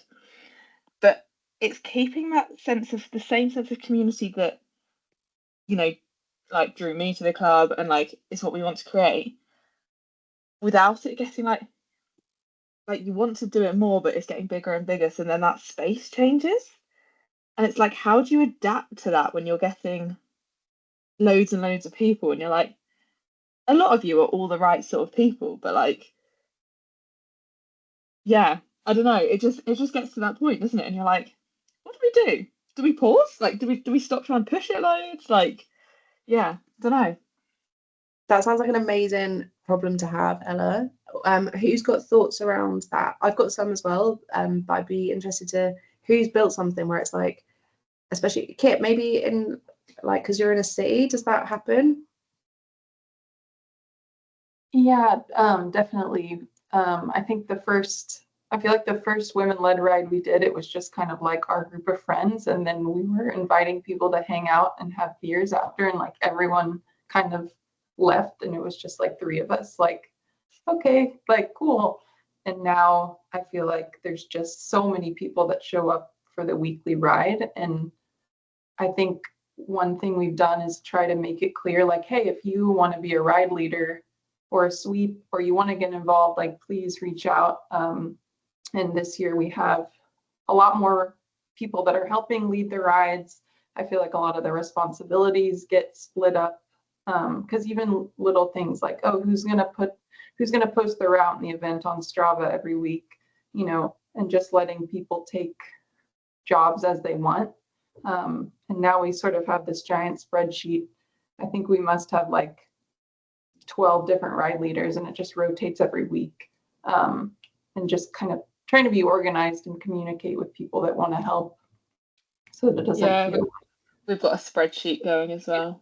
I feel like when I reshare it, I'm like, everyone hates me in the herders chat. They're probably like, get out with your spreadsheet. And I'm like, I want to know things are happening. But I feel like every week we have 2 rides. They meet at the same place, but one is shorter and one goes a little longer. And then I feel like because we have more volunteers helping, we're able to do more events, you know, more rides on the weekend, more field trips, more meetups. And that kind of, I think, helps spread out the, I don't know, people that show up if there's more things going on. So it doesn't, because it is overwhelming when it's like, oh, wow, this is like a big thing now. It's a different vibe. Ella, are you trying to, that's helpful, Kit, and I guess also just because, yeah, you're in a city. Ella, just to clarify, are you talking about like keeping that culture, right? Yeah, like keeping the culture, and I guess because we're a mixed group, you can't sort of stop everything, because then it does sort of naturally start to become more male heavy, like, and especially as you go through winter, I think maybe that's one of also the challenges of it. But yeah, it's how to keep pushing it. But you're like, if you attract more people, there is the chance that you're not just going to be attracting women into the space, you will be attracting men. So it's like, yeah, don't know. I'd say 2 things. You need to come together as a group, whoever's like responsible for that community, and like have that clarifications, like what is it that we're building. And people might be like, we just want to meet, like Newtown Park needs to be like the biggest bike club in Bristol. Perfect, just pursue that and make it a thing. Or you could be like, I think we've got the opportunity for this to look and feel something different. So I'd say, like, especially with that growth of something that looks like that, you're like, oh my god, this is going to get really big. And like, how do we, like, what basically is the most important for people? So maybe you could run a facilitated workshop with the leaders and like write down all of the things that people think Newtown Park is, and then put it all on the wall. And then you have to put on a scale of 1 to 10 what that is for everyone. So like, so that it might be that it's lots of different things for people, but they have to like, and the one with the highest score then gets floated to the top. And the other thing I would do is you need to have those culture, the people that you're like able to, whatever you've then decided that to be, when you've got a bike ride with 80 people on it, who in those 80 people are going to be the ones that if someone touches someone's bike without permission, it's going to be like, fuck off. Like, that's not what you do. And that takes so much assertion. And my job, since the New Forest Road Club has been a thing, is been mainly to focus on our ride leaders, who I can just by example and help hopefully with like coaching and be like, this is what we do in this scenario, this is what we do in this scenario. My focus is that now, so that now when I go on a holiday for 3 weeks, I know that all of the bike rides that are going to happen are like beautiful. There's going to be instructions at the beginning. Everyone's going to do a 1-word check-in as to how they feel at the top. At the end of the bike ride, there's going to be a 1-word checkout. It's not for everyone, but New Forest Road Club is like, that's why what we do hits different. So it's like we've got that clarity of purpose, and for us, it's like also because we're not in a city, and people have asked us if we want to like do New Forest Road Club on tour or whatever. I'm like, we just want to do our little tiny bit, and we want to do it really well. Thanks very much. And so I think just working out what that is for Newtown Park, and I think so like start there and then be like, okay, so how can we make it so that we've got these people that are like absolutely cut them in half and they bleed the principles of Newtown Park, and we can pepper them along, and it will go wrong sometimes. Like that mechanical thing that I shared with you the other day, I shared at the top, I was like, that was, if you'd have said to me, will this still happen on New Forest Off Road Club ride? I was like, absolutely not. And then here we are. But again, we've got another workshop that we run with our ride leaders where we have literally 10 scenarios, and we literally just come together and we're like, cool, so this happens. We go to a cafe and someone gets told they can't use the bathroom that reflects their gender identity. What do we do? So you just like, even that, like, that's the workshop, that's the training that you can do with your team. But like that, it has, like, preempt it, like that is a scenario, so what are you doing then? And you don't even have to have the rules at Newtown Park is we deal with it like X, but you've already played out the scenario. Yeah, I like the workshopping sort of side of it, like keep those conversations going with those people who are like volunteering to help. And then back to the LinkedIn bit, anyone who's doing that, you can literally start putting on your CV like facilitator, coach, like all of those other skills that you can then bring into your CV to say, like, even if you're not being asked those things in your professional capacity, that's how your service to Newtown Park can be also building out all of your skills that serve for other things. Oh, thanks. 2 minutes to 9, no worries. Come on a Newtown Park ride soon. I actually did participate in a Hills and Pills ride in Norwich because I think there was like a little pop-up situation at Christmas, which I went to. It's 2 minutes to 9. Everyone's been so gracious to stay with us pretty much for the whole time. Maria, do you want to wrap up? Yeah, big thank you, Nick. That was a fantastic talk and webinar for us. So thanks so much for your time. And I think it's really helpful to kind of, not only for communities that we've got here to kind of go away with ideas, lots of tangible ideas about how to showcase their communities, but also helping to kind of showcase diverse types of riding and diverse help to diversify mountain biking, showcasing different stories and different people that can all be riding bikes away from the kind of stereotypical fast-paced, competitive, risk-taking narratives that often kind of dominate in the media. So yeah, lots and lots of kind of tangible ideas. So thank you so much for that, Nick. I did just very quickly want to flag some events that we've got coming up as part of Project Fierce and as part of our work in Wales. So one of them is we've got another webinar similar to this one coming up at the end of August, and that's going to be all about menopause and mountain biking. So we've got Tracy Price, who's the women's ambassador at one of the women's ambassadors at Bike Park Wales, as well as Anila McKenna, who are going to be guests on that webinar and kind of sharing experiences and having conversations about not only how menopause how mountain biking can affect menopause can affect mountain biking, but also how mountain biking can actually help. So that's going to be really, really exciting. And we've partnered with ProRide and funded some women in Wales to take part in ride leader training. And we've done 2 of these so far, and we are now offering a third opportunity so that so people can become a level 2 qualified ride leader.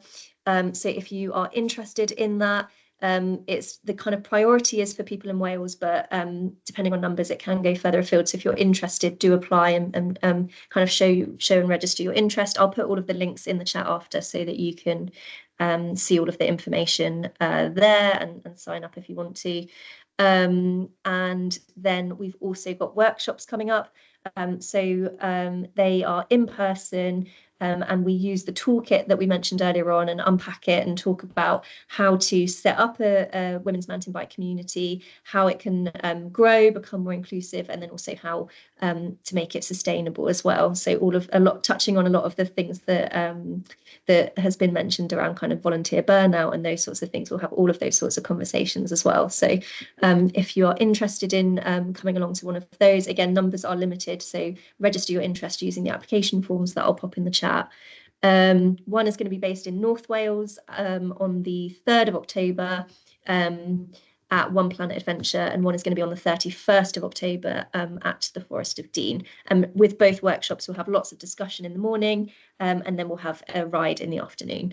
So I will put links in the chat now, and also for everybody who signed up, we will email out all of these kind of all of the information, and also send a link to the recording so you can see it. And we've also got a Fierce webpage where we will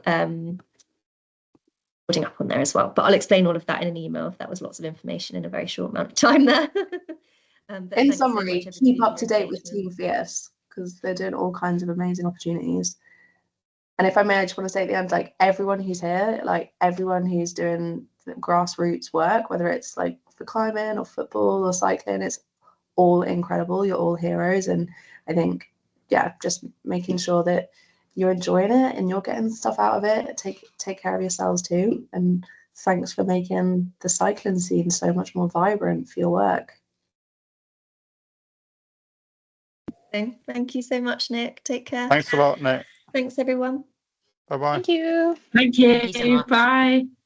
Bye. Thank you. Bye. Thanks so much.